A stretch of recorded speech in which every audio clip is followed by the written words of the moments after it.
Ibu, Bapak, dan para Romo, selamat sore.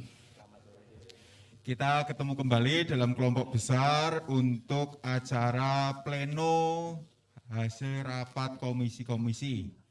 Dalam sesi sebelumnya kita sudah alami dan kita sudah ketahui bersama, kita berkumpul dalam kelompok-kelompok kecil. Dan pada sore hari ini secara berurutan, namun acak, Nah, bingung, saya sendiri juga bingung. Gitu. Sesuai dengan petunjuk dan arahan dari Bapak Ketua bahwa Komisi Program akan mendahului, pleno pada sore hari ini. Seperti biasa, Komisi Program itu anggotanya paling banyak dibandingkan Komisi Keuangan dan Komisi Organisasi. Dan itu terbukti. Sore hari ini sekitar 20 orang berkumpul dalam komisi program.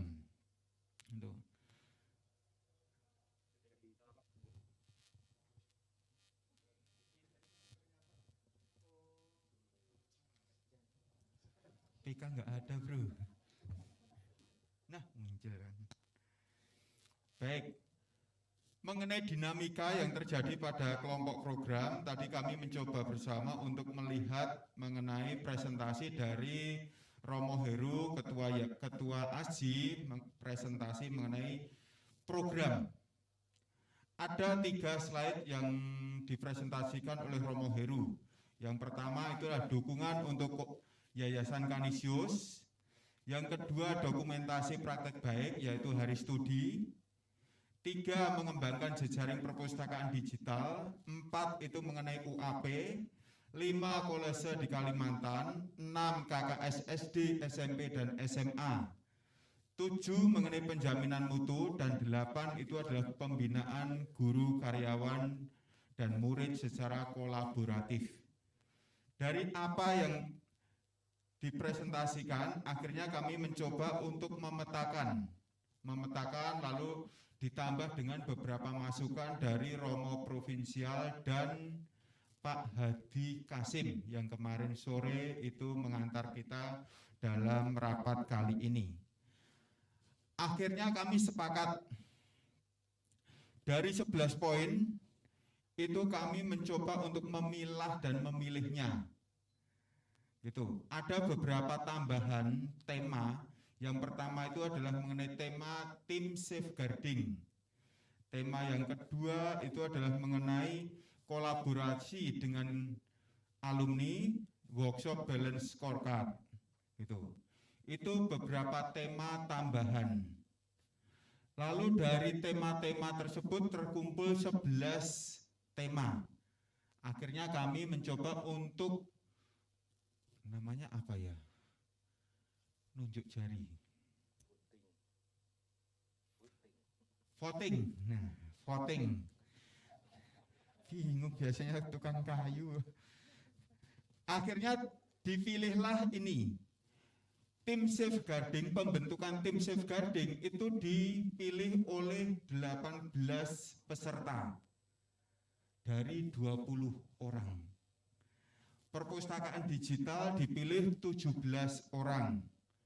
Dukungan untuk Yayasan Kanisius 15 orang, penjaminan mutu itu 13 orang, implementasi UAP 13 orang. Dari 5 tema tersebut, akhirnya kami sepakat bahwa dukungan untuk Yayasan Kanisius itu secara otomatis, sehingga tidak kami diskusikan secara lebih lanjut. Artinya kami menunggu proposal aja, kayaknya gitu tadi. Programnya apa yang tahu adalah Yayasan Kanisius ya, Romo Martin. Gitu.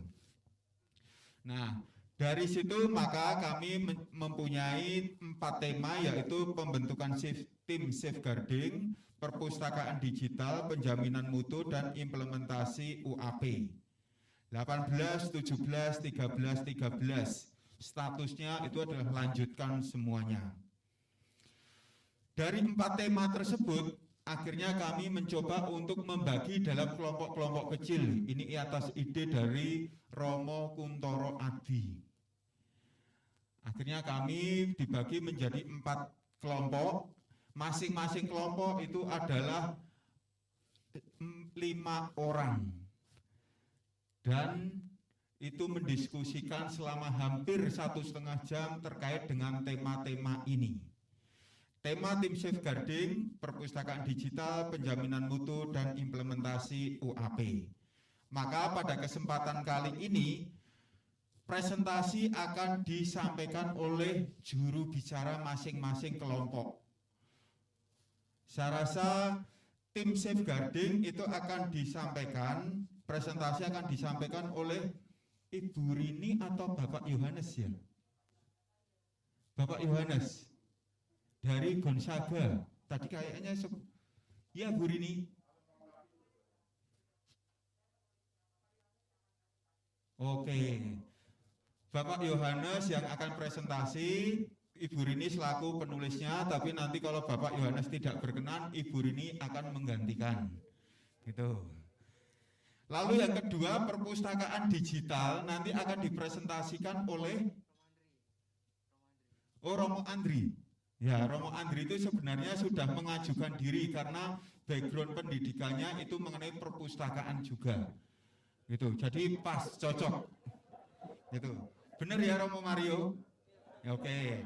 Jadi perpustakaan digital nanti akan disampaikan oleh Romo Andri. Penjaminan mutu akan disampaikan oleh Romo Viko. Lalu yang keempat, implementasi UAP akan disampaikan oleh Ibu Siska. Beberapa kelompok sudah kirim email ke saya, Ibu Rini dan Bu Siska. Ternyata setelah saya download dibuka tidak bisa.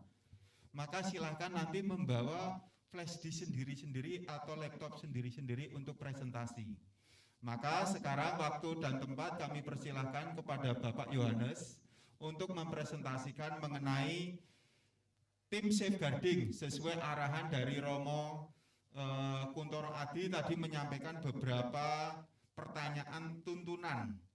Yaitu pertanyaan tuntunannya itu kurang lebih yang pertama adalah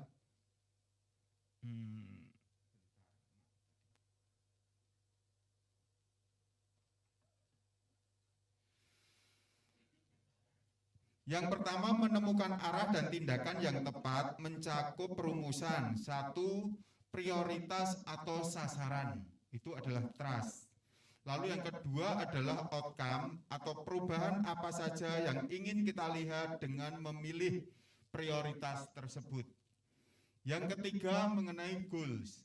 Menuliskan outcome dalam rumusan yang hasilnya bisa diamati. Yang keempat itu mengenai strateginya. Tindakan yang diperlukan untuk mencapai tujuan dan mewujudkan outcome. Dan yang terakhir itu adalah mengenai milestone-nya. Target penanda kemajuan kerja kita. Maka dipersilakan kepada Bapak Yohanes untuk presentasi mengenai tim safeguarding. Monggo.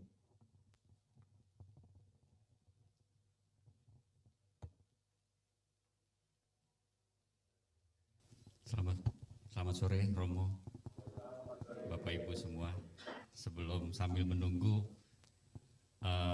laptopnya menyala, kebetulan saya di sini berdua sama Romo Sudri pernah dikirim oleh sekolah untuk jadi tim safeguarding di Bali. Jadi seharusnya Romo Sudri yang lebih menguasai. Mudah-mudahan saya bisa memberikan satu arahan atau satu pencerahan buat kita semua. Karena sekarang ini lagi ada fenomena tentang bully dan pelecehan seksual. Itu bagian dari safeguarding. Jadi kalau misalnya kita punya rencana untuk membentuk safeguarding di masing-masing sekolah, dan kalau misalnya kita menjadi bagian dari membantu anak-anak untuk berkembang dan menjadikan remaja itu atau orang dewasa rentan bagian dari program kita, ini lebih baik. Ini mohon izin Ibu, dinaikkan sedikit. Nah, ini sasarannya adalah anak-anak, orang dewasa rentan sesuai dengan konteks. Nah, ini outcome-nya adalah terbentuknya tim safeguarding di masing-masing kolose atau sekolah kita supaya menjadi satu nilai lebih dari sekolah Yesuit. Karena yang kemarin dibilang waktu di awal, nilai lebihnya apa sih sekolah kita selain intelektual dan pendidikan karakter? Terbentuknya protokol tentang safeguarding. Yang ketiga adalah yang C, terbentuknya sekolah ramah dan aman untuk anak dan orang dewasa rentan. Dan ini yang kemarin kami bicara apa? Yang kami dapat di pembicaraan di Bali. Kebetulan pembicaranya dari Filipina. Jadi ada beberapa sekolah yang diundang. Yang paling banyak adalah dari CC, dari SMP dan SMA. Ada LSM, ada paroki, dan itu sudah menyebar sebetulnya. Kami adalah bagian dari tim kecil sebetulnya dari safeguarding, termasuk Romo Sudri yang di Papua. Goalnya adalah membentuk tim safeguarding, menyusun protokol di tingkat ASJI, sekolah Yesuit dan sekolah masing-masing. Yang keempat, strateginya adalah koordinasi tim di bawah koordinasi tim ASJI. Jadi kalau boleh di ASJI sendiri ada tim kecilnya, dan itu untuk mengawasi tim-tim di sekolah lain. Sosialisasi proses refleksi setiap pribadi.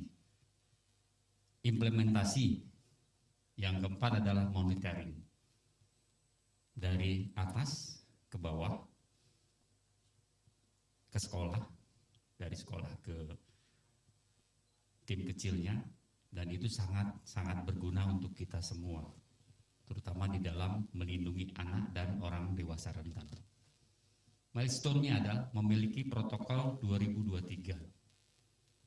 Tim terbentuk 2023, sosialisasi, implementasi, monitoring, evaluasi.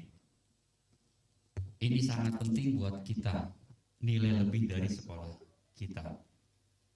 Kalau boleh, saya pribadi yang merasakan di bawah, bagian dari kesiswaan, sangat-sangat mendukung kalau ini terbentuk di dalam forum ini. Terima kasih. Terima kasih kepada Bapak Yohanes yang mewakili Komisi Program khususnya dalam tema pembentukan tim safeguarding. Romo Heru, apakah ini langsung tanggapan atau presentasi berikutnya? Oke, kalau gitu kita kasih kesempatan untuk menanggapi atau pertanyaan dari para peserta rapat yang lain. Dari 4 tema yang dipilih, sekarang adalah tema yang pertama, Bapak Sigit.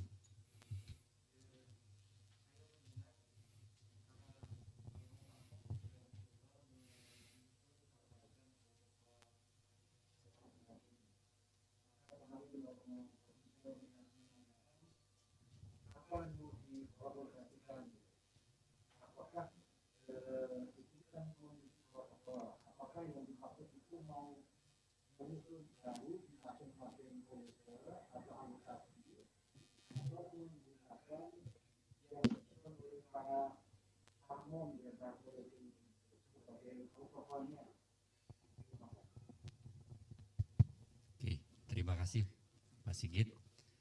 Yang sudah ada itu umum. Masing-masing sekolah punya kekhasan sendiri-sendiri. Jadi kalau bisa digabungkan menjadi satu aturan buat di sekolah sebagai safeguarding. Karena masing-masing sekolah punya ciri khas sendiri. Bagaimana menangani anak, bagaimana menangani orang dewasa rentan. Sangat-sangat berguna untuk kita semua. Terima kasih Pak Sidin. Apakah masih ada tanggapan, pertanyaan, pendalaman terkait dengan tema safeguarding? Romo Sutri, monggo.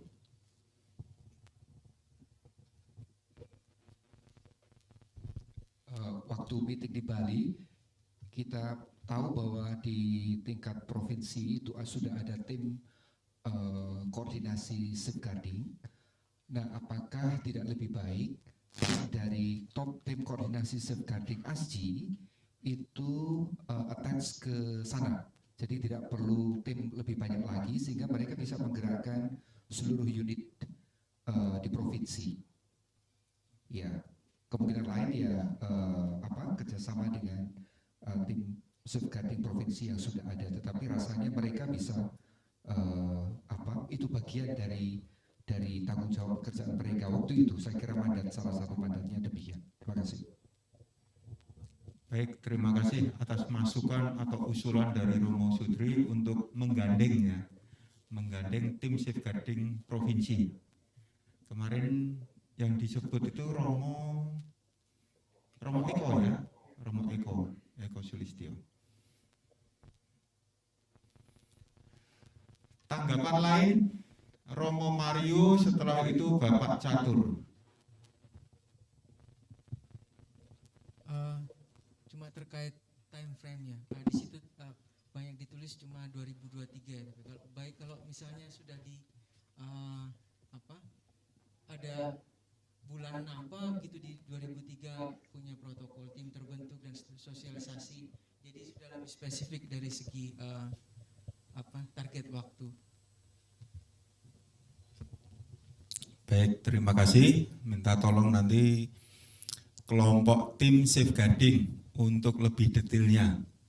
Bulan apa, sehingga nanti dalam 1 tahun itu adalah 5 program itu adalah bisa selesai gitu ya. Pak Catur. Ya, terima kasih Bu Liter. Berkaitan dengan safeguarding ini, buku protokol perlindungan anak itu sudah ada dan itu sudah disosialisasikan di masing-masing sekolah. Yang menjadi tindak lanjut berikutnya adalah masing-masing sekolah itu perlu menyusun buku yang lebih operasional untuk perlindungan anak ini, safeguarding ini disesuaikan dengan konteks sekolah masing-masing. Ini yang menjadi PR teman-teman safeguarding di sekolah masing-masing. Dan ini menjadi penting karena beberapa kolese saya kira belum punya, maka bagian milestone itu menurut saya perlu ditambahi bagian ranah siapa gitu ya. Memiliki protokol itu ranah siapa, ranah kolese atau ranah ASJI. Karena untuk protokol yang di tingkat kan kita sudah punya. Fokus berikutnya menurut saya adalah di tingkat kolese masing-masing. Sejauh yang saya tahu Mikael itu sudah lebih detail dia karena sudah ada langkah-langkah operasional.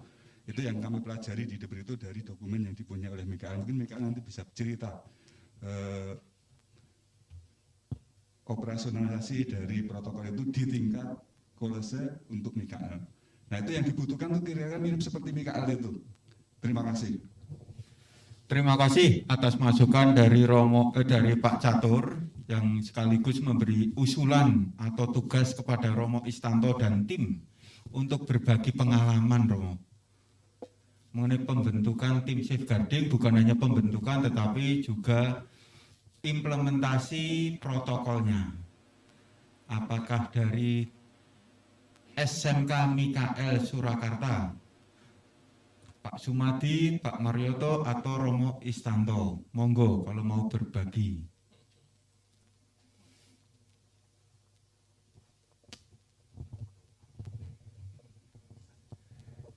Terima kasih. Kami pada waktu itu memang melakukan inisiatif untuk menyesuaikan dengan konteks sekolah. supaya apa yang telah disusun oleh ASJI pada waktu itu ditandatangani, kemudian ada promulgasi dari Pater Provinsial secara daring, lalu kita membentuk tim, memang diinisiasi oleh yayasan terlebih dahulu, lalu diserahkan ke sekolah. Inisiatif memang dari yayasan, bukan dari Pak Marioto atau Pak Murdi pada waktu itu. Nah, karena sedang ini kami tanda tangani tanggal 29 September 2021 persis ketika serah terima dari Pak Murdi ke Pak Marioto dan kami promulgasikan ke kolese. Dan tahun ini Poltek Admi juga membuat yang sama dan sudah selesai, sudah disosialisasikan baik pada lingkup dosen, instruktur, karyawan maupun kepada mahasiswa. Nah, sedangkan SMK sendiri malah belum ada sosialisasi pada staf itu, paling tidak dari yayasan. Kami memberikan ini kepada guru-guru untuk bisa dimengerti. Memang di sana pada lampiran-lampiran akhir proses-proses. Kalau ada kasus-kasus bagaimana kita buat alur dan kepada siapa kalau terjadi kasus baik siswa maupun kami tidak menyebut dewasa rentan, judulnya pelindungan anak SMK Mikael. Jadi dewasa rentan itu tidak dimasukkan. Nanti Pak Madi bisa sharing tentang hal itu. Sampai setahun ini saya bertanya pada Romo Ardi sebagai pamong, apakah sudah ada kasus-kasus mengenai hal ini? Ya belum ada. Syukur bahwa masih aman-aman saja. Tetapi pertanyaan kritis yang muncul adalah, bagaimana kalau orang tua atau siswa terhadap guru? Ini tidak di luar dugaan kami. Romo Ardi atau beberapa guru komplain kepada kami, kok tidak ada pelindungan kepada guru-guru? Karena pada waktu pandemi banyak orang tua yang berlaku kurang bagus terhadap staf kami. Maka disampaikan kapan yayasan membuat protokol perlindungan terhadap guru. Itu di luar dugaan kami. Dan kami belum berbuat apa-apa. Baru saja saya menyampaikan pada Pak Sigit akan komplain itu. Nah, sejauh ini kami belum mereview lagi karena protokol yang dari provinsi pada waktu itu saya tidak ingat persis kapan diterbitkannya. Kami sudah membuat ketika promulgasi langsung menyusun tim, lalu setelah itu kita mendeklarasikannya bersama-sama dan tidak ingat yang disusun provinsi itu kapan diterbitkan. Mungkin teman-teman nanti bisa menyampaikan dan menambahkan itu. Pak Sumadi, apakah ada informasi tambahan? Dan Pak Marioto mungkin. Terima kasih, Romo S. Jadi kalau protokol yang dikeluarkan oleh ASJI itu tahun 2019. Sudah ada itu. Jadi memang referensi kami dulu waktu menyusun itu adalah protokol perlindungan anak yang dikeluarkan oleh ASJI tahun 2019. Namun karena terlalu tebal, buat kami nanti membacanya susah, tebal sekali soalnya. Semua lampiran masuk di situ. Makanya kami dari tim di yayasan itu mencoba yang operasional itu seperti apa. Lampiran-lampiran kita katakan saja referensinya dari ini. Nah, kalau ingin dibaca ya biar mencari referensi itu sendiri. Itu. Kemudian tadi Romo menyampaikan bahwa perlindungan bagi kami itu masih untuk peserta didik, termasuk bila mana yang memberikan perundungan ataupun sesuatu yang kurang berkenan di luar sekolah. Nanti siapa yang menangani? Apakah kepala sekolah, apakah yayasan, itu sudah kami atur. Itu jadi kalau anak sekolah, siswa kami itu dilecehkan dari di luar sekolah, itu sudah ada alurnya bagaimana nanti penanganannya. Mungkin itu saja. Sekali lagi untuk perlindungan guru secara khusus, bila mana itu sering ditelepon, dikata-katain dari orang tua, itu yang belum kami susun. Demikian, Bruder. Terima kasih. Baik, terima kasih. Oh, Romo Ageng. Monggo.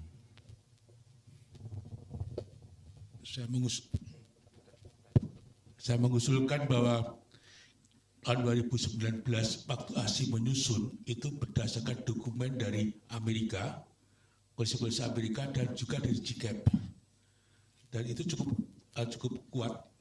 Lalu kemudian itu diambil alih oleh provinsi, kalau menyerahkan. Dan bagaimana kelanjutannya dikembangkan oleh provinsi, bahkan kemudian dirubah lagi oleh Romo Beni. Waktu dibuat oleh Romo Suno, dan kemudian oleh Romo Beni, kemudian dirubah lagi menjadi safeguarding. Jadi protokol. Nah, ketika ini melihat bahwa kolese-kolese sudah ada, atau sudah membuat. Lalu juga saya lihat perkumpulan strada, itu juga sudah ada. Apakah tidak lebih baik daripada kita diskusi panjang di sini, segera dibentuk tim tingkat ASJI untuk mereview produknya ASJI bersama dengan kolese-kolese itu.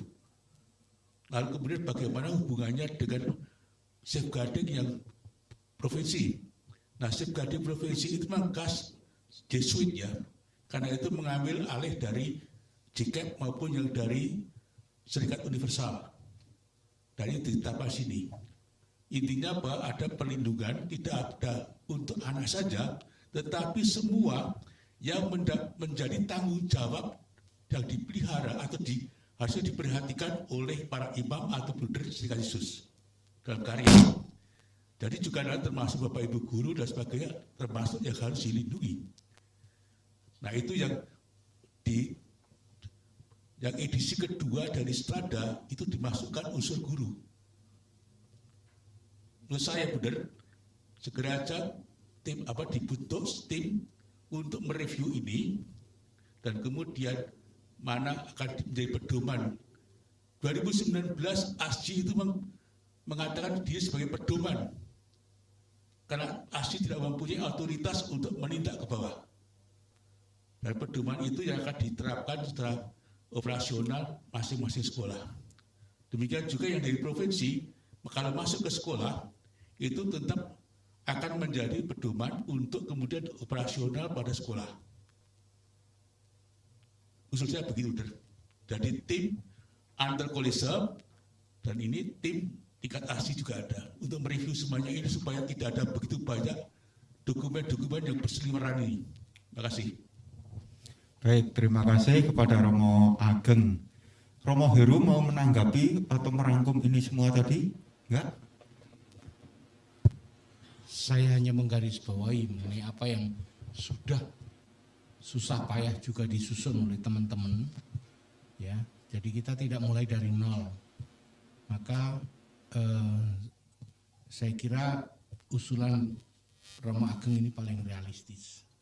Kita bentuk sebuah tim untuk mereview, lalu juga mendorong nanti lembaga-lembaga yang belum memiliki tim, karena memang apa yang disampaikan oleh Romo Sudri dan Pak Yohanes ini penting, bahwa kita tidak cukup hanya punya buku, tetapi memang harus implementatif di lapangan. Jadi di lapangan masing-masing itu ada tim.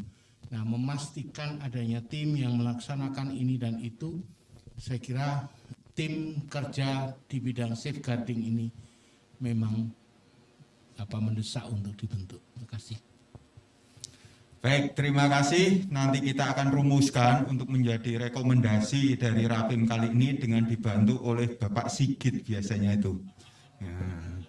Baik, kita kasih apresiasi untuk kelompok tim safeguarding. Kita lanjut dengan penjaminan mutu, yaitu Romo.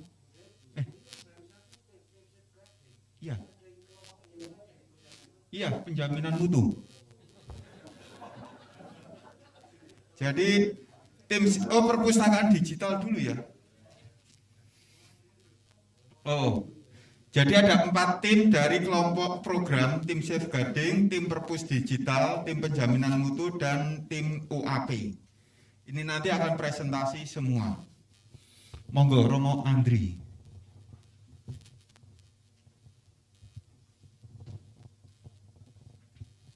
tes. Terima kasih, Bruder.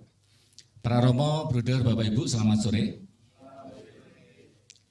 Saya akan mewakili dari teman-teman yang tadi diberi tugas untuk membicarakan program terkait dengan program digitalisasi perpustakaan. Nah, kami dari kelompok ada Romo Mario, Pak Catur, Bu Agnes, dan Pak Tujo. Nah, sebenarnya yang menjadi jubir tadi Romo Mario karena menguasai perpustakaan. Nah, Bapak Ibu, kalau di perpustakaan kita, mungkin saat ini kita sedang menggunakan sistem library management system ya, yang biasa dipakai di perpustakaan sekolah, yaitu sistem otomasi perpustakaan yang berbasis web, dan ini dikembangkan oleh pustakawan dari Kemendikbud. Dan saat ini memang di Gonzaga juga masih menggunakan model slim itu. Mungkin di tempatnya Romario juga masih menggunakan itu. Ya.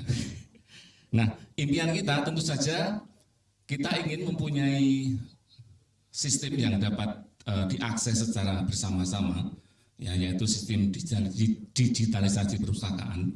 Dan tentu saja ini masih menjadi sesuatu yang belum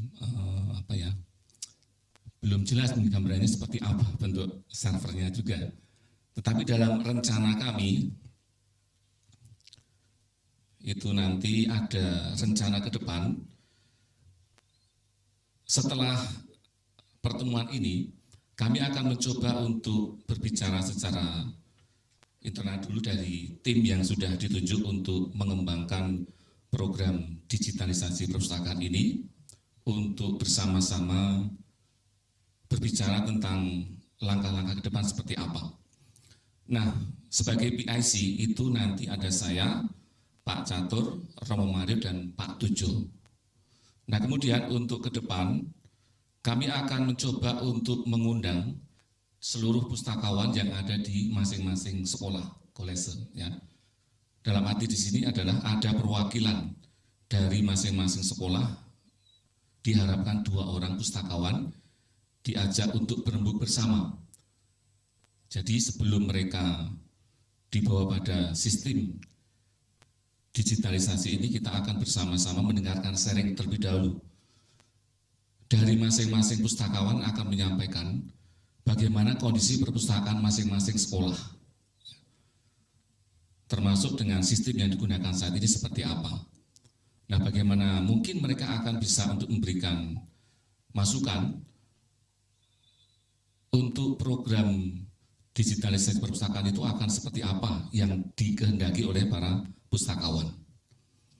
Rencananya itu akan kami lakukan nanti pertemuan pertama di De Brito. Alasannya apa? Nanti kami akan mencoba untuk juga studi banding ke Sanata Dharma.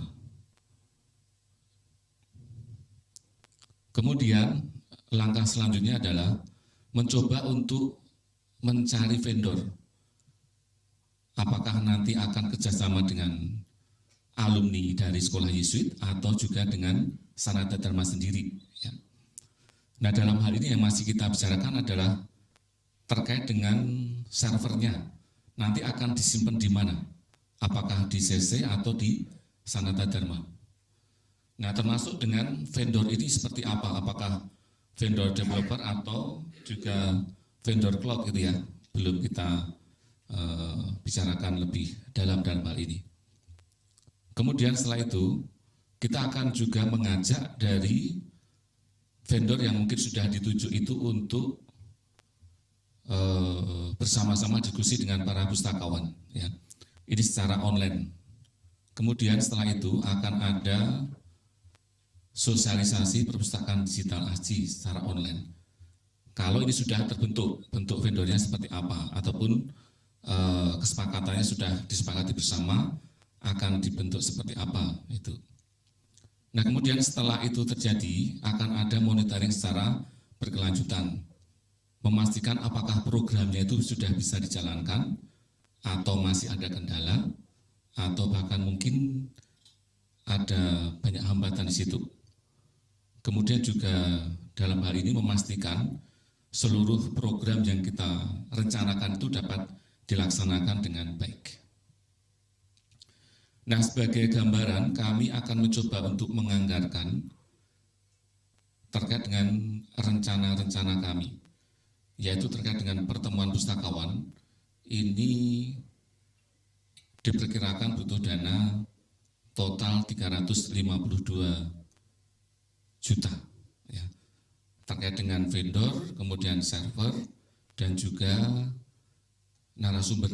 Narasumber ini adalah pustakawan yang akan kita tunjuk untuk menjadi pembicara dan juga dari pihak vendor itu. Ya, mungkin dari kami itu saja dulu. Kalau ada yang mau tanggapan. Baik, terima kasih kepada Romo Andri yang mewakili tim Perpus Digital, Perpustakaan Digital. Dipersilakan bagi teman-teman yang mau menanggapi.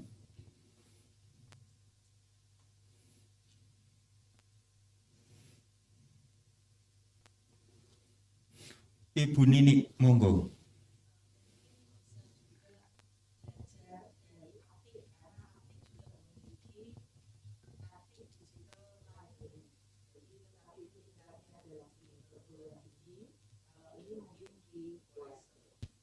Jadi mungkin itu bisa juga di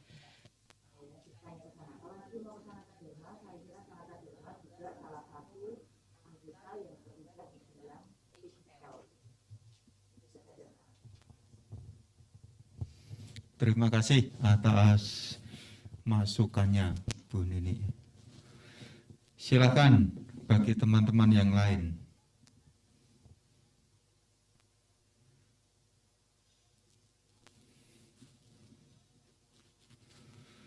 Apakah cukup?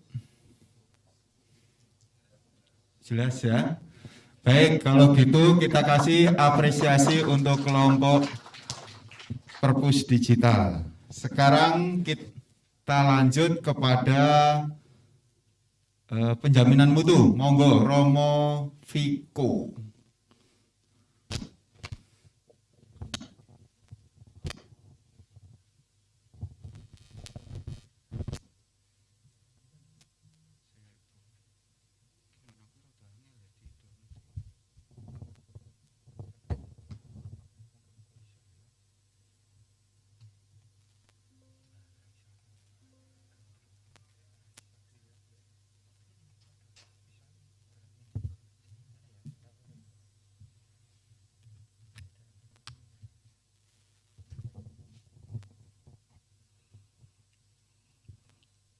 Baik, di kelompok kami itu tadi metodenya sharing ya, sharing pelaksanaan penjaminan mutu pendidikan di masing-masing sekolah. Dari sharingnya pertama dari Kolese Canisius, Kolese Loyola, Kolese Mikael, Kolese De Brito, dan dari Canisius Magelang. Memang belum sampai ke secara eksplisit sampai ke goals, sasaran, dan milestone. Tapi tadi karena harus presentasi saya buat langsung di situ tadi. Nanti mohon masukan dari Romo Kuntoro ya, sebagai pendamping.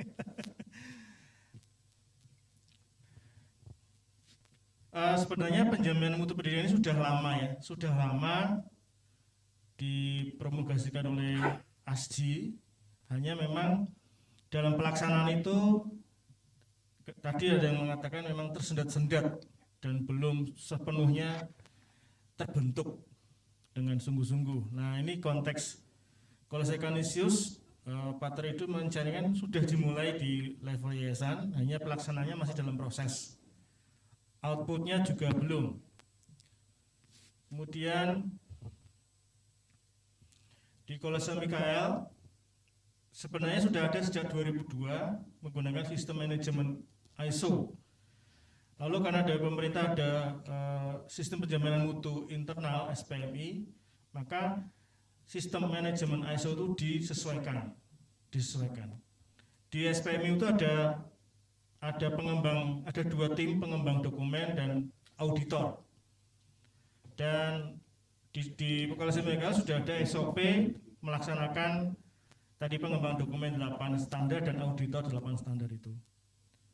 Dan dari hasil pelaksanaan penjaminan mutu di Koloseum Mega itu sudah dilaksanakan rencana sekolah jangka panjang.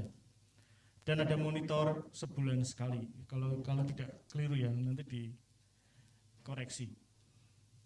Konteks Kanisius Magelang. Cara membuat penjaminan mutu di Kanisius Magelang itu dengan pertama-tama melihat karakter siswa dan gurunya. Lalu kemudian mengembangkan program untuk mengecek kejujuran, kepedulian, keunggulan, merdeka, dan disiplin. Dibentuklah tim Kanisi Amici, yaitu sahabat Kanisius. Dalam konteks asesmen nasional berbasis komputer, itu di situ dikatakan ada apakah sekolah mencegah tindakan bullying dan seterusnya. Lalu tim Kanisi Amici ini membentuk semacam survei pemetaan berdasarkan survei ANBK itu. Lalu meminta setiap unit di sekolah di Kanisius Magelang untuk membuat refleksi di akhir pembelajaran. Kemudian menggunakan pembelajaran project based learning (PJBL) yang terdiri dari 4 PJBL akademik, di mana hasilnya mesti harus diuji publik. Karya-karya tiap sekolah, karya-karya anak di tiap sekolah itu mesti diuji publik. Yang kedua, mesti ada dampak artistik yang ilmiah. Misalnya pentas Romo Vale dan Bapak Barnabas Sari Kromo itu dipentaskan. Kemudian pementasan karya-karya anak motif batik, misalnya motif batik kepala wedus, kepala kambing ya. Nah ya, tantangannya adalah di situ karena ditampilkan maka ingin tampil baik, maka bukan anak yang membuat motif batik itu, tetapi gurunya yang membuat. Itu tantangannya. Lalu juga PJBL itu mesti ada dampak ekonomi, dampak kewirausahaannya, dengan misalnya setiap kali tampilan para pengunjung, para penonton itu saweran atau memberikan sukarela penghargaan mereka kepada penampilan-penampilan dari anak-anak itu. Yang keempat, ada dampak sosial. Paling tidak hasil dari PJBL itu bisa berguna bagi masyarakat, setidaknya untuk orang tua. Contohnya ada PJBL bangun tidur. Nah, anak-anak yang sulit bangun tidur itu membuat rencana bangun tidur setelah persiapan sebelum tidur, lalu bangun tidur mau ngapain dan seterusnya. Atau PJBL yang sederhana yaitu makan bersama dengan keluarga. Itu konteks Kanisius Magelang. Konteks Kolej de Brito sudah ada tim penjaminan mutu untuk 10 standar, sudah ada dokumennya, SOP untuk pelaksanaan atau mekanisme sudah ada. Sudah ada pertemuan MONEF, ini 1 bulan sekali ya, maaf ya. 1 bulan sekali ya, 1 semester sekali, ini kurang lengkap. Tantangannya adalah 2, bagaimana data yang sudah terkumpul itu bermanfaat untuk membangun desa ke depan. Perlu ada tim analisis data dan tim visualisasi data. Kedua, bagaimana membuat visualisasi data itu dilaporkan secara ringkas dalam satu lembar kayak infografis itu. Tantangannya di situ. Dari konteks Kolej Loyola, penjaminan mutu pernah dilakukan di tingkat sekolah. Karena ada tuntutan dari pengawas sekolah yaitu terbentuknya tim penjaminan mutu pendidikan sekolah atau TPMPS. Sayangnya TPMPS itu belum berjalan optimal karena beban pekerjaan yang banyak dan perlu SDM yang fokus.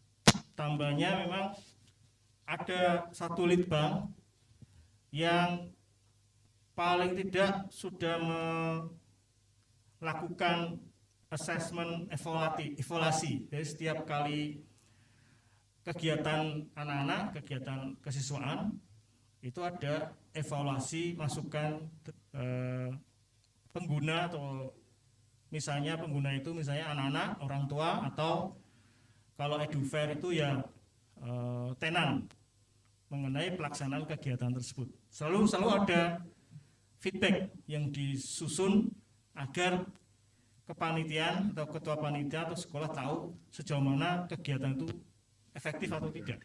Dengan ada evaluasi masukan dari pengguna user, akan terjadi perbaikan kegiatan di tahun berikutnya. Juga termasuk menyusun feedback siswa kepada guru berdasarkan buku ASJI itu.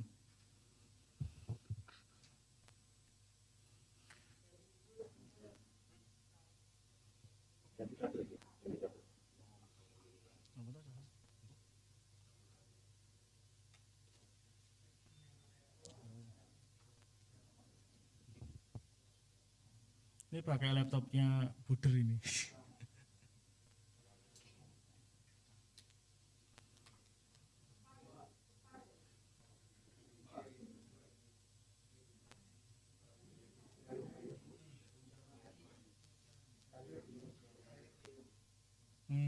Oh iya.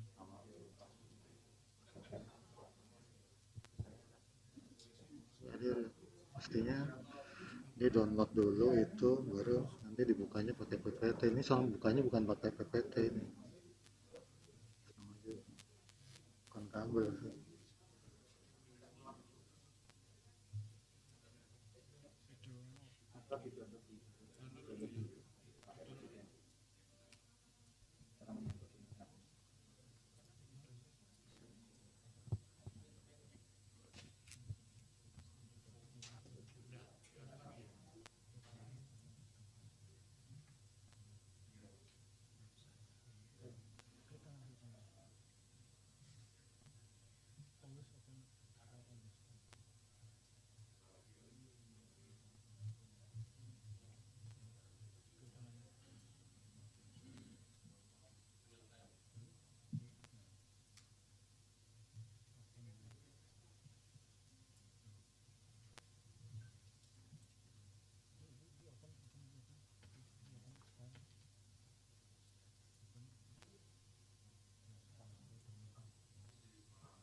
Baik, lalu saya lanjutkan.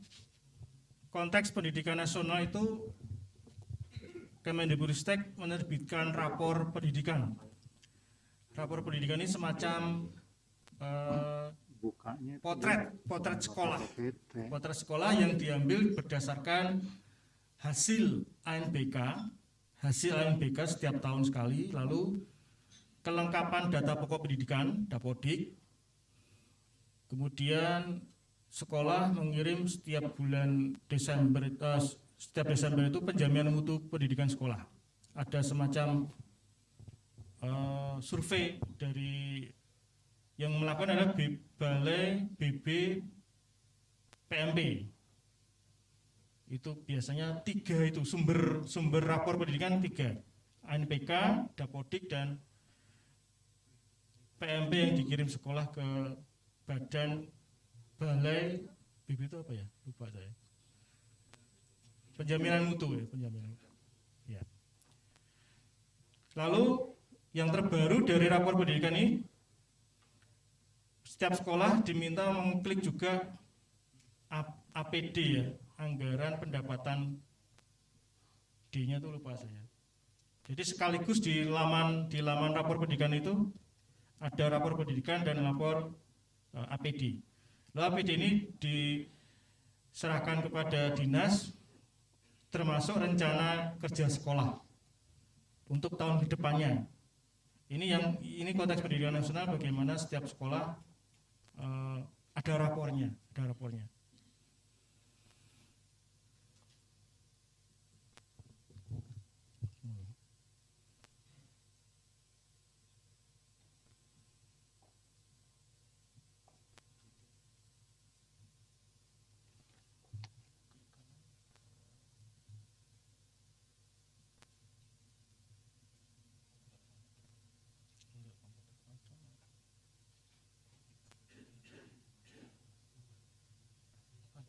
Atau pakai PDF.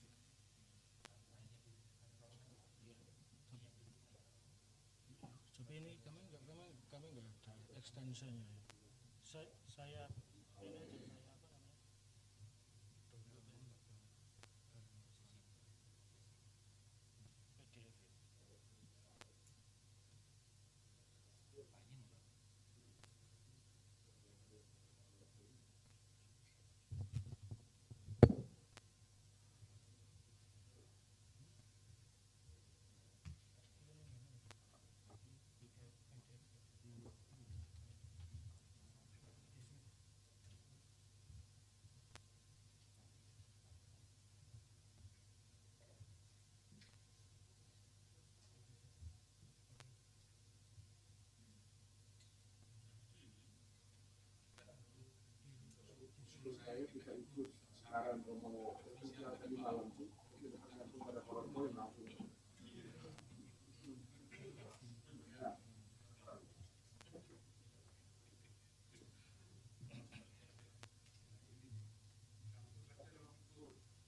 Saya ubah jadi PDF saja supaya bisa dibuka.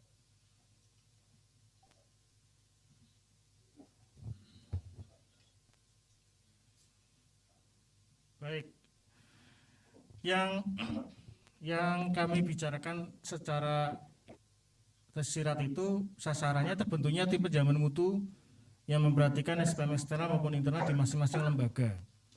Bagi yang lembaga yang sudah terbentuk,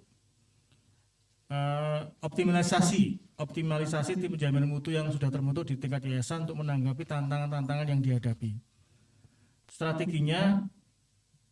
Strateginya yayasan segera membentuk tim penjamin mutu yang memperhatikan SPM eksternal dan internal baik di tingkat yayasan maupun di tingkat sekolah. Hasil SPM ini segera disusun dan dipromulgasikan. Tim penjamin mutu perlu melibatkan guru untuk menanggapi tantangan yang dihadapi atau memanfaatkan resource lain. Lalu milestone-nya itu tahun 2003 ya. Nah ini, perlu ada pendampingan pada lembaga yang belum memiliki tim penjamin mutu pendidikan berdasarkan 1. Standar pendidikan Yesus di Indonesia, standar pendidikan nasional Merdeka Belajar, dan keunikan setiap lembaga berdasarkan konteks masing-masing. Pendampingan bisa dilakukan dengan 1. Lembaga yang belum bisa belajar ke lembaga yang sudah berjalan, atau lembaga yang sudah berjalan melakukan pendampingan kepada lembaga yang belum berjalan optimal. Itu kira-kira gambarannya dari penjaminan mutu. Bila ada tambahan, saya silakan dari anggota.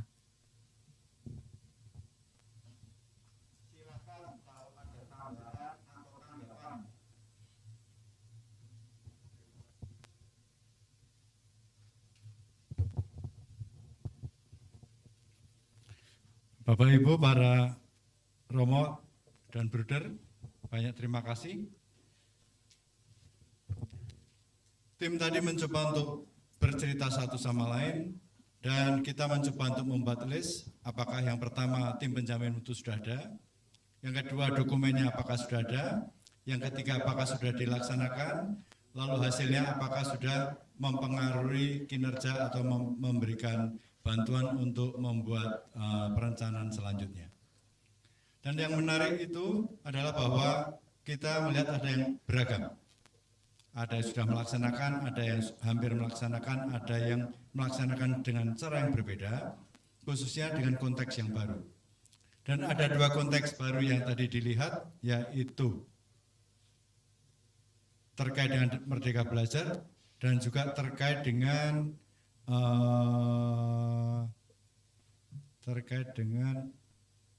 raport pendidikan sekolah yang rasa-rasanya itu juga perlu dipertimbangkan.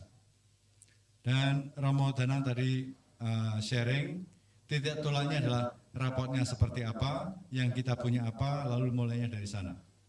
Karena kalau mulai dari tim dan seterusnya, Romo Danang merasakan SDM-nya sangat terbatas. Ya. Sehingga dengan kata lain ini variasi yang sangat menarik, tetapi apa yang direkap oleh Romo Vigo di poin-poin terakhir itu rasanya itu akan bisa dikerjakan tahun ini. Untuk catatan yang lain mungkin Bu Nini bisa memberikan catatan sebagai tim yang mengawal mutu ASJI. Saya persilakan Bu Nini.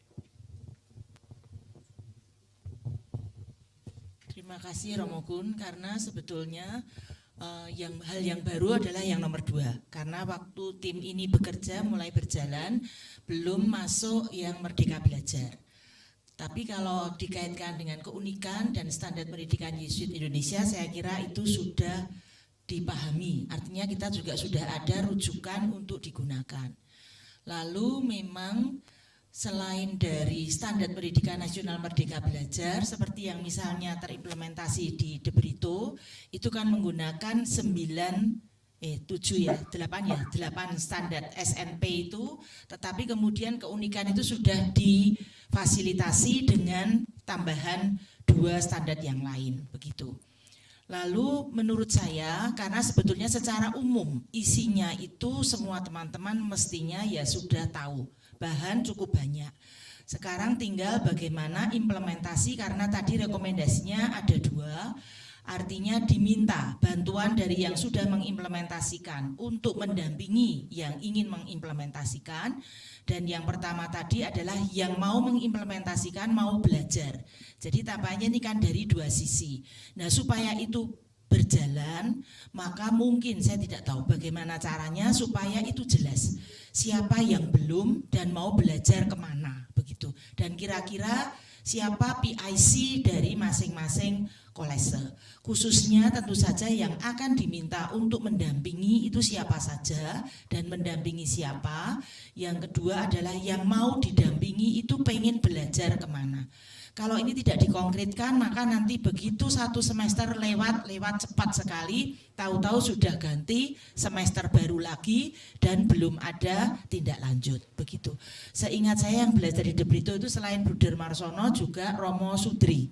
Tampaknya 2 ini sudah pernah hadir dan datang ke De Brito. Saya tidak tahu bagaimana itu kelanjutannya, mudah-mudahan dari belajar itu memang juga mendapatkan sesuatu untuk pengembangan sistem penjaminan mutu di kolese masing-masing. Maka konkretkan saja Romo tadi, itu usulannya. Seminari juga ya, oke.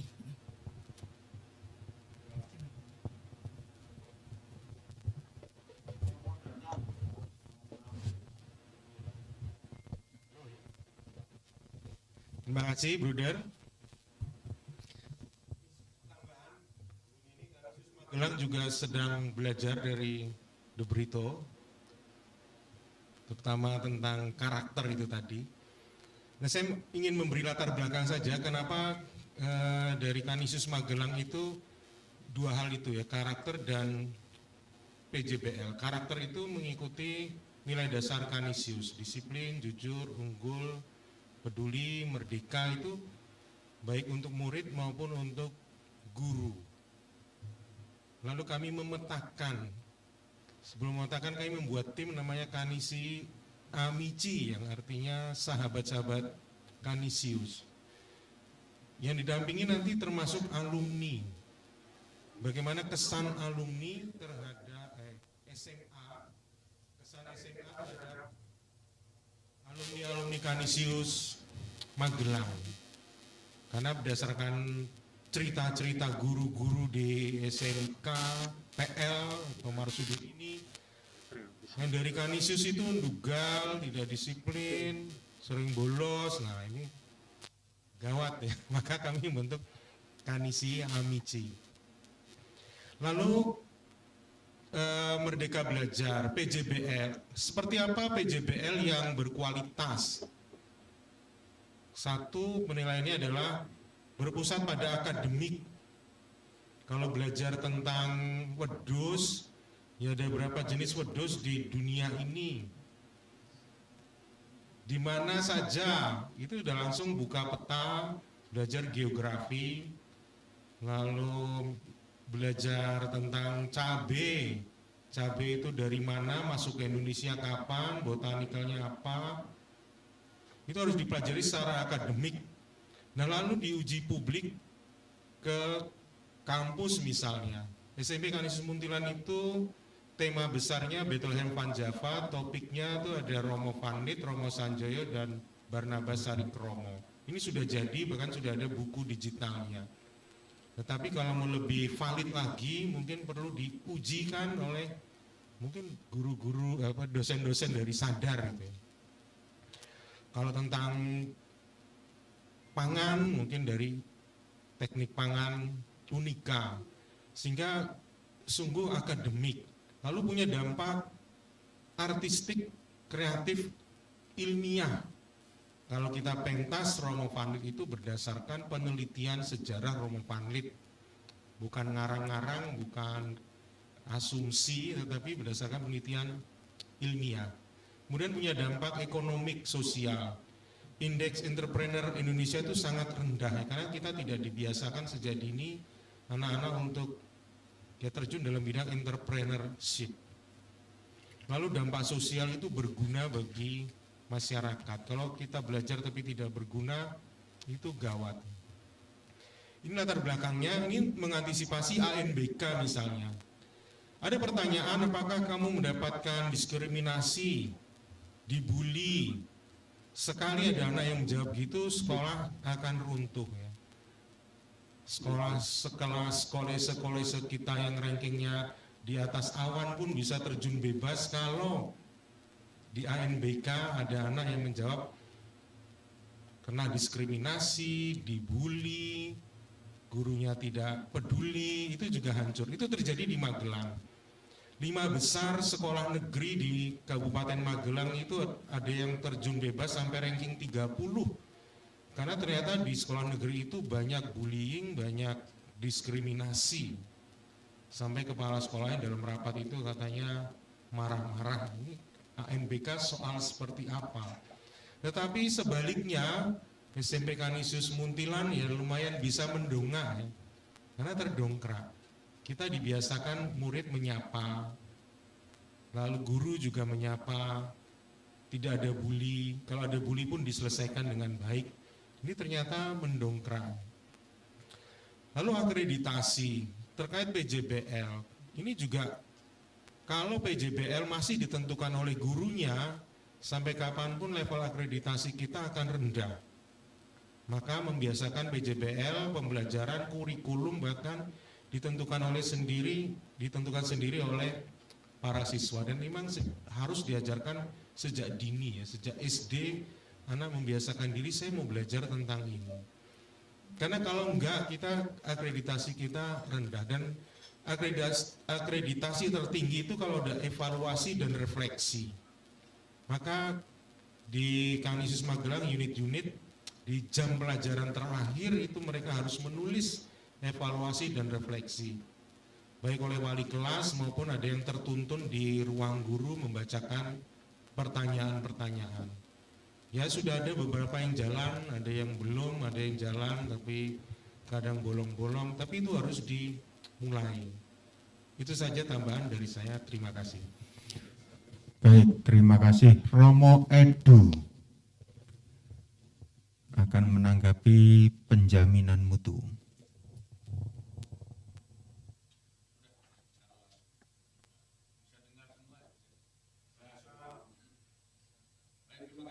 Menambahkan juga masuk dalam ini tadi. Jadi sebetulnya kita itu butuh yang baku. Kalau mau dikatakan apa, kita ada penjaminan mutu di setiap sekolah. Kurang-kurang ya pada level unit-unit racing misalnya. Itu pasti ada dari dalam. Makanya kalau kita mau menentukan ini kelulusan atau tidak itu kan ada itu ya. Kita menentukan dulu standar, lalu itu menjadi acuan patokan untuk menentukan Ya, dalam rangka itu ya, seleksi atau ada. Itu biasanya juga tentu berpatokan pada prinsip-prinsip yang disampaikan dalam renstra yayasan. Ya, misalnya contoh di Kanisu Yayasan Budi Siswa. Nah, itu dirumuskan di unit, ya, di direksi itu dirumuskan. Lalu selama ini misalnya ya, kita lagi-lagi saya kembali pada 4 buku yang sudah kita hasilkan itu ya. Ya karena itu tadi yang saya kritik itu selalu soal kontinuitas kita. Kita sudah punya 4 buku. Saya saya yakin bahwa ketika SPM ya, yang kegiatan penjaminan mutu itu dilakukan, 4 buku itu direvisit lagi, dilihat lagi. Buku yang sudah kita hasilkan itu apakah masih memadai atau tidak? Ya, sehingga kita tidak kembali lagi ya from the scratch, mulai dari nol lagi kita mulai ngomong-ngomong, akhirnya hasilkan buku, nanti berikutnya kita hanya berdaur ulang untuk ngomong aja, nggak ada perkembangan ya, karena kita tidak revisi. Maka pertanyaan saya, dari 4 buku itu, terus terang saja kalau di unit kami Yayasan Budi Siswa ya, kita menggunakan standar, misalnya dalam standar kurikulum di situ sudah ada standar isi, ya sekurang-kurangnya sudah beberapa dalam 8 standar itu kan sebetulnya sudah termaktub. Nah itu memang kita membutuhkan secara internal, hanya memang kalau dari direksi dia yang membuat standar, kemudian dia sendiri yang mengaudit apakah itu objektif. Mestinya itu kan ada pihak eksternal. Nah selama ini eksternal itu sebagaimana tadi dikatakan oleh Romo Viko itu kan atas dasar reaktif aja kita itu ya. Reaktif kenapa? Oh memang dituntut ketika ada survei lingkungan belajar tadi dikatakan ya, dalam ANBK itu ada survei lingkungan belajar, survei karakter dan survei mengenai literasi numerasi, sehingga kita mendapat rapor. Nah, tapi apakah rapor itu benar-benar mencerminkan yang kita mau itu? Mungkin hebat sekali, tapi apakah betul? Karena itu dari ukuran-ukuran ya yang disampaikan oleh pihak eksternal, pihak pemerintah antara lain itu ya. Jadi itu sekarang yang menjadi patokan kan itu. Kalau kita dinilai menurut standar sekolah-sekolah yang memang punya kualitas atau tidak, itu sekarang kan rapor didik itu, rapor pendidikan. Tapi apa itu kita gunakan sebagai patokan kita. Sementara kita mempunyai uniqueness juga dari sekolah-sekolah kita. Ya kembali lagi berdasarkan buku-buku yang sudah kita olah susah payah yang sesuai dengan kebutuhan kita itu. Nah, jadi saya pikir yang kita butuh itu sekarang tinggal dari level ya, misalnya kalau di Brito, Canisius, Loyola, Mikael itu dari level yayasan. Jadi sehingga secara objektif yayasan menilai atau mengaudit lah. Nah, supaya jangan sampai dari kami menilai diri kami sendiri. Oh kami berkualitas, ya padahalnya mungkin belum. Ya misalnya kalau tadi malam ngomong soal benchmarking itu ya, benchmarking. Sekarang misalnya kalau di luar standarnya yang selalu diwar-warkan di luar standar PISA. Indonesia itu rendah sekali dengan standar PISA. Ya, dilihat dari standar PISA. Nah misalnya itu sebagai benchmarking. Kalau kita itu memang kita tuh di level berapa sih kalau di negara ini secara nasional kita urutan misalnya 365. Mari kita coba cek kolese-kolese kita. Kita sebenarnya ada pada level yang mana sih kita itu? Ya sehingga ketika kita mau meningkatkan leveling itu ya, kita tahu benar. Ya jadi dari data yang ada dari luar eksternal itu bisa menjadi cermin. Tentu saja kan kita kan tidak hanya itu ya. Kita jauh lebih luas dari itu karena pendidikan kita yang sifatnya holistik ini. Jadi itu tinggal aja perlu pembakuan, bukan kita tidak punya, kita punya, cuma tinggal dirumus secara baik itu secara bersama kolektif kita maupun secara kolese itu kita membuat itu. Lalu yang tadi ya, kita tidak hanya reaktif aja dari SPM dari pihak pemerintah dari luar, itu menjadi acuan juga Karena mau tidak mau itu yang akan menjadi konsumsi dari masyarakat, apresiasi orang terhadap sekolah-sekolah kita, sebagaimana tadi Romo Danang tadi omong itu, apapun juga, sehingga kalau istilahnya Romo Jaha, mari kita cegat pakai itu dulu ya, melalui pintu apa namanya itu tuh, rapor didik itu, ya saya pikir dan kalau MPK KAJ itu kan kita mulai dari rapor didik, lalu bagaimana kita menilai, kemudian coba kita, nah itu lagi, kita punya ukuran kita sendiri untuk mengukur sejauh mana kita punya. Jadi saya pikir hanya dibutuh tinggal bakunya itu. Nah, kalau di sini kita memang belum menentukan target ya, waktu dan sebagainya, kapan itu, dan nanti outcome-nya itu bagaimana, apakah pada sebelum atau akhir dari sebelum RUA itu kita sudah jadi atau tidak. Nah, itu kan belum dengan pasti ditentukan. Itu kan baru himbauan itu yang Romo Piko itu. Seharusnya begini, seharusnya begitu. Tapi kira-kira kita pun target kapan kan belum. Terima kasih. Baik, terima kasih. Sekarang waktu kita, sebentar. Waktu kita tuh tinggal 45 menit. Dan masih ada 3 kelompok, yaitu kelompok UAP, komisi komisi organisasi, dan komisi keuangan. Itu nanti kita lanjutkan ke nanti malam gitu, sehingga ini kita lanjutkan. Oke. Sekarang Romo Ageng, setelah itu Pak Sigit yang akan Pak Sigit tadi tunjuk jari enggak? Tunjuk. Oke. Jadi Romo Ageng lalu Pak Sigit, monggo. Saya hanya memberi informasi saja, tahun 2015 sampai 2018 itu kita sibuk menyusun pedoman 4. Dan kemudian itu sekarang buku-buku itu malah sudah ada di Kemendikbud. Karena diminta oleh Kemendikbud atas dasar permintaan Baskoro dan sebagainya itu. Dan di beberapa tempat juga dipakai itu. Waktu itu penjaminan mutu itu disusun oleh tim Loyola dengan pimpinan Bu Dirtri dan dengan bantuan Bapak Aris Widiatmoko dari Saladharma. Lalu kemudian mengenai pedoman kurikulum berbasis PPI itu Kolese Kanisius disusun oleh Rama Edu dan kawan-kawan tim dari SMA Sana dan SMP, dan sekarang itu juga menjadi bagian dari pedoman kurikulum merdeka oleh tim dari Kemendikbud. Pak Dirjen siapa itu mengatakan pada kita pada waktu kita pertemuan studi di MPK ya, ada tuh. Lalu juga ada mengenai pembinaan guru berkelanjutan itu oleh tim De Brito ada, dan kemudian tata kelola itu oleh waktu itu Gulsaga, timnya itu Romo Koko, Pak Winoto Duriak, dan kemudian ada Pak Himawan juga timnya itu. Jadi ini sebetulnya pedoman-pedoman ini saya usulkan seperti yang dikatakan Romo Edu tadi. Terima kasih. Baik. Ada usulan bahwa kita akan melihat kembali, mereview kembali atau merevisi 4 pedoman yang sudah kita buat. Itu. Monggo Pak Sigit.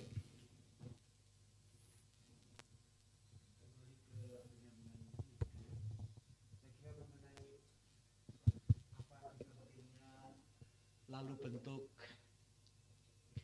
dokumen-dokumen mutu yang harus disiapkan dalam bentuk manual mutu, sasaran mutu dan segala macam, menurut saya sudah tidak perlu didiskusikan lagi karena sudah disampaikan Pak Aris Punini berkali-kali dalam setiap pertemuan ya, bahkan diajari cara membuatnya lah, saya kira itu ya. Menurut saya kalau kita mau meningkatkan kualitas mutu layanan pendidikan kita dan terukur, maka memang mau tidak mau mengembangkan dan melaksanakan sistem penyuapan mutu internal yang kuat.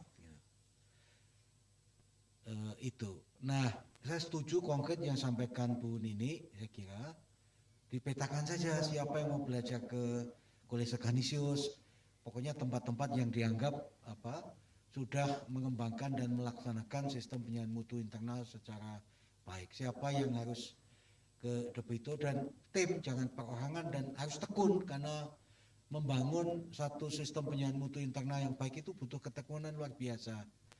Nah, di Debito kemudian dibuat struktur baru, jabatan khusus untuk menangani itu dengan tunjangan jabatan yang setara dengan wakil direksi bahkan ya. Di Debito, kepala bagian penjaminan mutu dan litbang. Jadi ada tim yang secara terus-menerus dalam konteks continuous improvement itu mengembangkan dan menerapkan sistem penilaian mutu.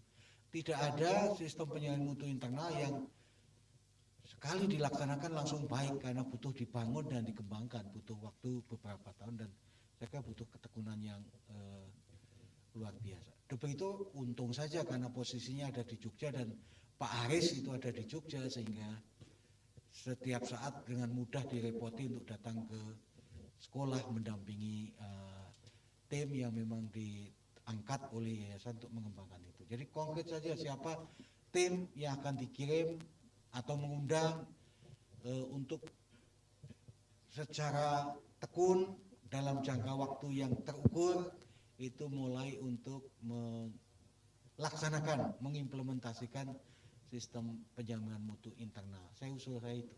Terima kasih.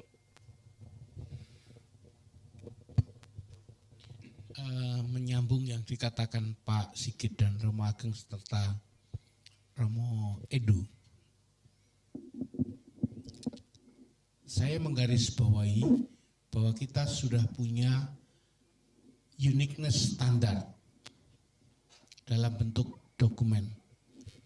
Apakah kita bisa menyusun atau siapa nanti yang PIC semacam pertanyaan-pertanyaan tentang kurikulum atau standar kurikulum, tentang standar profesionalisme guru, tentang standar tata kelola. Nah, kalau ada pertanyaan-pertanyaan yang kiranya bisa menjadi panduan bagi semua lembaga kita, boleh jadi itu kita sungguh akan membawa standar-standar ini secara real. Kalau ternyata kita ternyata nggak punya ini, nggak punya itu, dan lain sebagainya, berarti memang belum melaksanakan apa-apa. Karena itu uniqueness yang kita punya. Kalau ada apakah tim yang lama bisa dihidupkan kembali untuk menyusun pertanyaan-pertanyaan panduan. Ini mungkin sebuah ide.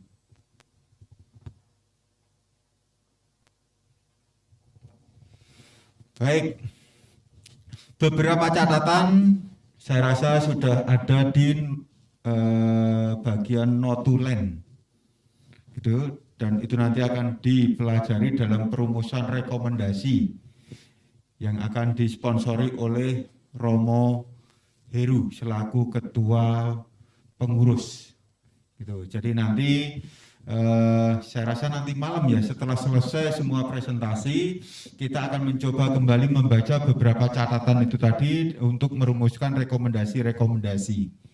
Nah, terkait dengan penjaminan mutu, apakah masih ada? Monggo, Romo Bey. Baik, tes. Terima kasih.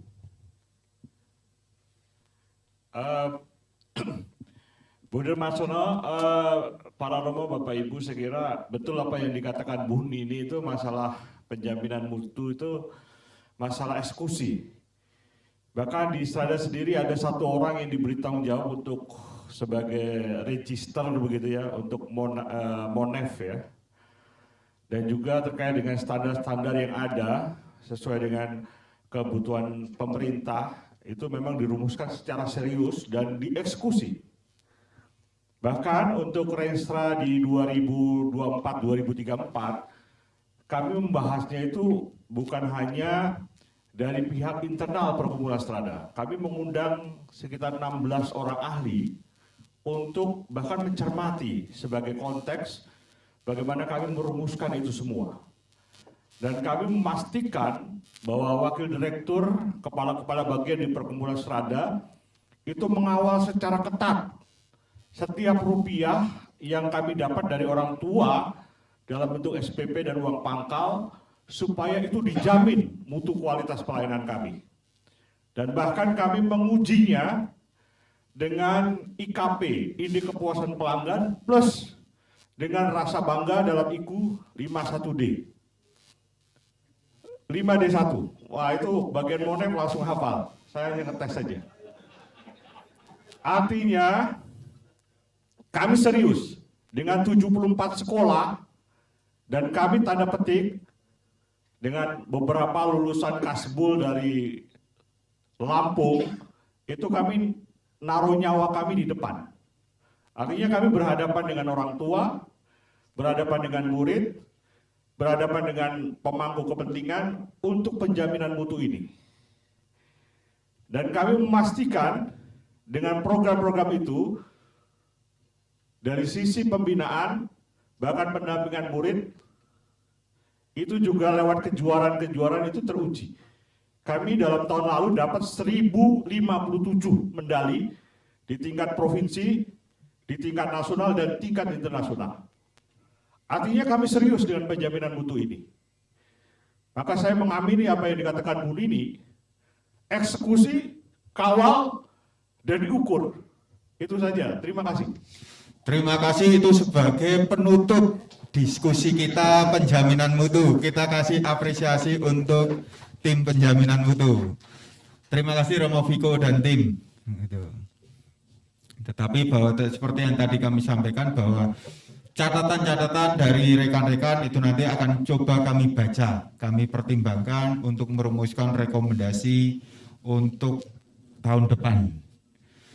Baik Ibu dan Bapak semuanya dan para Romo, sekarang kita akan lanjut dari Komisi Program, itu tema yang keempat, yaitu mengenai UAP. Kepada Ibu Siska, monggo, ternyata PPT bisa dibuka Bu. Nah, ternyata setelah diusahakan, gitu. Jadi silakan.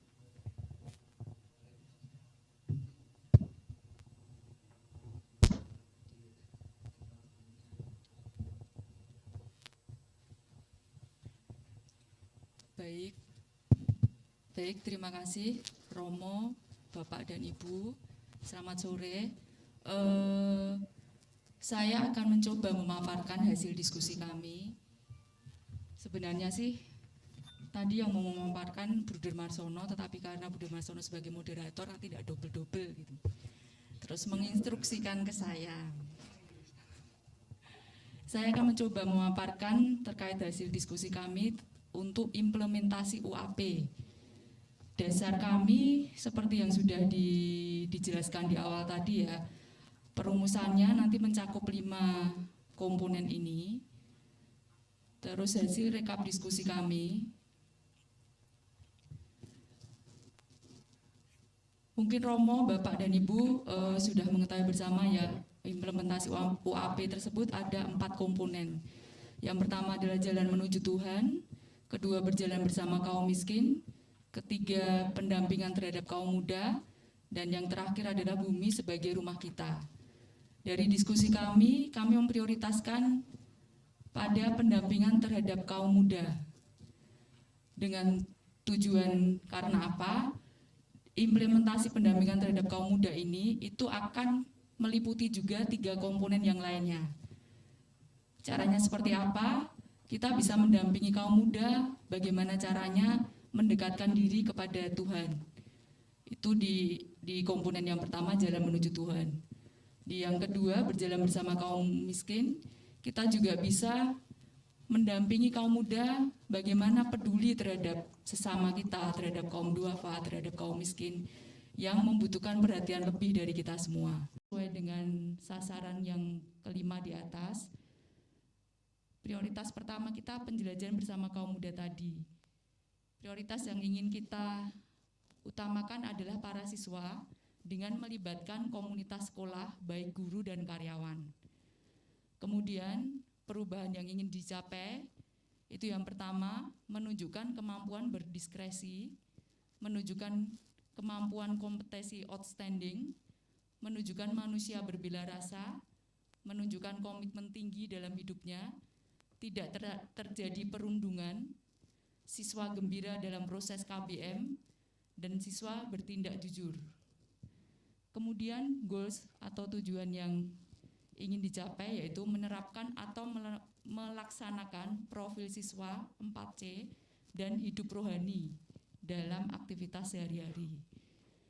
Kemudian strategi apa yang akan kita gunakan? Di yayasan kita harus bisa menjadi yayasan yang profesional. Jangan seadanya saja, tetapi bagaimana kita terus bertumbuh dan berkembang untuk ke arah yang lebih baik. Kemudian di jajaran direksi, guru dan karyawan juga diharapkan profesional juga. Kemudian yang ketiga, siswa melakukan journaling digital. Yang keempat, siswa melakukan kegiatan-kegiatan sekolah mengarah kepada outcome, akademik maupun humaniora. Kemudian yang kelima, dari sisi orang tua mengikuti ajakan sekolah dalam kegiatan pendampingan. Sebagai contoh mungkin yang sudah dilakukan di sekolah-sekolah ya, adanya kegiatan Ignatian Parenting. Kemudian yang terakhir, melibatkan alumni dalam kegiatan sekolah. Kemudian milestone yang kita rumuskan di sini, pengurus yayasan profesional dipilih. Itu awalnya di situ dipilih dulu pengurus profesional, pengurus yayasan yang profesional. Kemudian yang kedua, update produk-produk yang dihasilkan yayasan, misalnya PUK, Renstra, tata kelola, dan lain-lain. Kemudian ada perencanaan dan pengembangan, misalnya PPG, Renstra. Kemudian mengikuti program yang direncanakan sekolah. Contohnya tadi seperti Ignatian Parenting, dan juga alumni terlibat dalam kegiatan sekolah. Itu untuk pengembangan sekolah juga. Ini hasil diskusi dari kelompok kami. Silakan masukan, saran, pertanyaan. Apakah masih ada tambahan dari anggota kelompok? Tadi anggota kelompoknya itu ada Romo Martin, lalu ada saya, ada Pak Tanto dan Ibu Siska dan Pak Him. Ada 5 orang. Ada tambahan dari anggota kelompok? Kalau tidak ada, langsung saja kita berikan kepada rekan-rekan yang lain kalau ada tanggapan.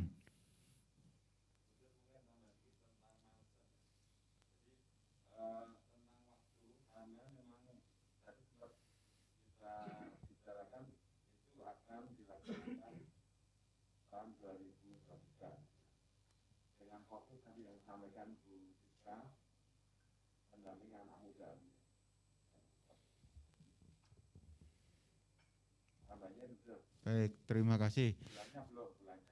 Oke, jadi intinya adalah tadi kami memang tidak membahas semua tema. Tema pertama, kedua, ketiga, akhirnya kita voting mana. Akhirnya dipilihlah adalah mengenai kaum muda. Karena itu akan mencakup 3 tema yang lain gitu. Makanya kita hanya fokus pada 1 tema aja. Gitu. Apakah ada tanggapan? Semoga tidak ada.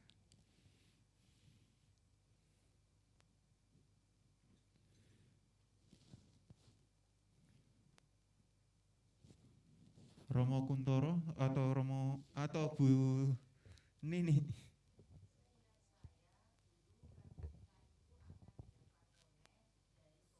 Seingat saya juga di tahun pertama dulu kita masih sosialisasi, masih mulai mencoba, kemudian di bawah koordinasi Romo Kun diminta untuk menginsertkan atau menambahkan atau bahkan mengubah Renstra yang sudah dimiliki dengan memasukkan UAP beserta indikator-indikatornya.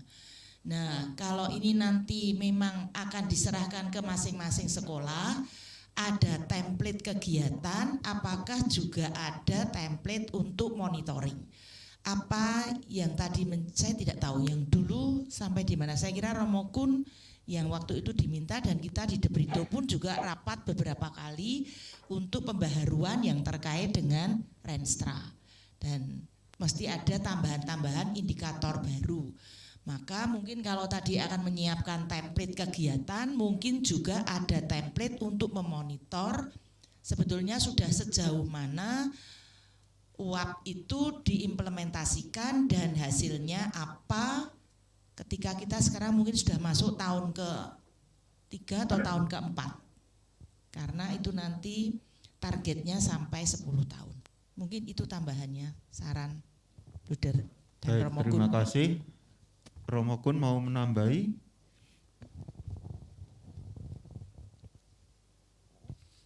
Bapak Ibu, para Romo Buder, terima kasih. Saya kira 1 tahun yang lalu hampir semua karya kita itu diminta untuk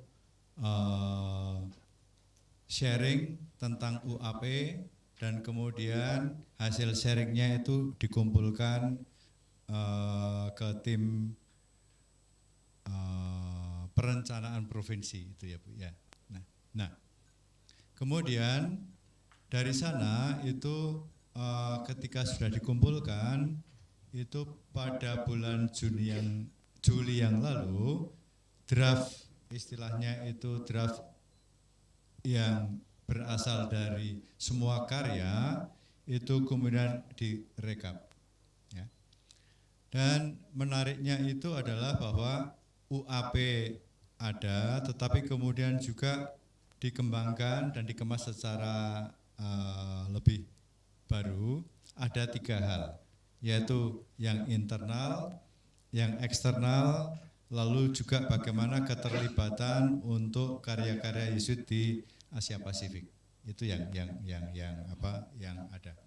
Dan pada bulan Juli yang lalu ketika ada pertemuan SY seluruh Indonesia, draft itu kemudian didiskusikan, disosialisasikan, tetapi juga diminta tanggapan-tanggapan dan catatan-catatannya. Nah, tim kami yang kebetulan diminta untuk merekap seluruh perkembangan itu masih memiliki waktu sampai Desember ini. Itu kita diminta untuk merekapnya, dan pada tanggal 7 besok itu akan ada pertemuan secara internasional, karena itu kemudian tidak hanya Indonesia tentang UAP, tetapi kemudian ini dianggap sebagai suatu tantangan baru. Tantangan baru, atau boleh dikatakan tantangan baru yang ingin kita lihat bersama-sama.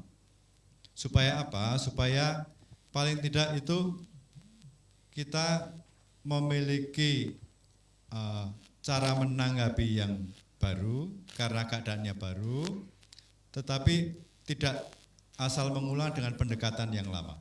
Ya. Sehingga kita mencoba untuk bersama-sama merekapnya dalam 4 hal itu tadi. Dan pada tanggal 7 nanti itu akan ada sharing internasional, masing-masing provinsi itu akan ditanya, sudah dibuat belum? Ya, karena apa? Mau diukur ya, tidak hanya ditulisan, tapi kita bersama-sama itu serius dan mencoba untuk mengusahakan.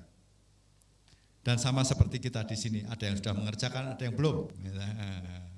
Yesuit Internasional pun juga begitu, makanya tanggal 7 besok itu kita dikumpulkan. Kebetulan dari Indonesia itu saya dan Romo Peter Dole diminta untuk mewakili itu. Ya. Sehingga draftnya sudah ada, dan beberapa sudah dipertajam, termasuk concern terhadap Kalimantan dan Papua itu sudah dipertajam lagi, dan frame-nya tentu saja UAP. Hanya saja ketika mulai diceritakan lebih detail itu wajah Indonesia kalau bisa juga terungkap, karena apa? Konteksnya memang sangat unik. Ya. Nah, oleh karena itu dalam waktu yang tahun depan ini diharapkan itu paling tidak masing-masing karya itu sudah melihat, dan itu menjadi kesempatan kita untuk mencoba untuk mengintegrasikan. Ya. Dan karena komunitas-komunitas itu pun juga sudah membaca draft itu tadi, beberapa komunitas itu sudah mencoba untuk mendiskusikan, mana yang relevan, mana yang diimplementasikan untuk beberapa tahun ke depan. Sehingga saya kira untuk kasus kita akan selalu mendampingi orang muda. Ya. Dan kita akan membantu mereka itu bertemu dengan Tuhan dengan cara apapun, dengan kultur kita, dan juga termasuk memperhatikan orang-orang yang tersingkir, dan apalagi kaitannya juga dengan lingkungan. Nah, menariknya adalah lingkungan dari banyak masukan itu dihubungkan dengan Laudato Si. Dan menariknya juga adalah kita rasanya terlambat. Karena apa? Banyak negara itu sudah mengerjakan bergulir selama 7 tahun semenjak Laudato Si itu dipromulgasikan. Sehingga kalau Bapak dan Ibu dan Romo melihat di dalam referensi di internet itu ada namanya Laudato Si Action Platform. Berbagai macam kreativitas itu muncul, sehingga dan itu kemudian itu kita mencoba untuk merumuskannya di dalam rencana apostolik provinsi, dan rasanya langka, dan kemudian apa saja yang diperlukan itu kita mencoba untuk melihatnya di sana. Ya. Sehingga semoga secara detail itu akan membantu kita, dan yang lebih penting juga bahwa kita akan belajar bahwa kita mencoba untuk mengukurnya, ya, bahwa itu terjadi dan dilaksanakan bergulir. Kalau sekarang dengan mulai program sederhana, lalu mulailah berkembang dengan program-program yang lebih complicated. Ya. Itu saja Bu Nin yang bisa saya. Terima kasih.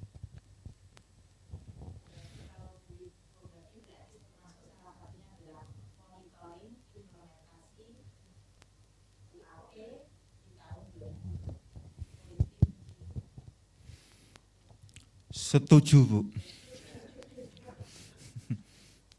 Jadi apa usulan dari Bu Nini itu adalah sebagai penutup dari presentasi komisi program. Kita kasih apresiasi untuk semuanya. Terima kasih Bu Siska. Baik Ibu dan Bapak dan para Romo semuanya, demikian presentasi dari komisi program sudah selesai dengan beberapa tanggapan, diskusi dan pendalaman. Gitu. Sekarang kita akan lanjut ke komisi organisasi atau keuangan, atau mau persiapan misa aja? Persiapan misa aja ya. Baik. Tanggung ya Romo. Baik, jadi nggak perlu ditutup, kita nanti akan lanjut aja jam 8 akan kumpul di tempat ini setelah makan, dan waktu sekitar 18 menit itu nanti akan kita pakai untuk persiapan misa. Terima kasih untuk kita semuanya.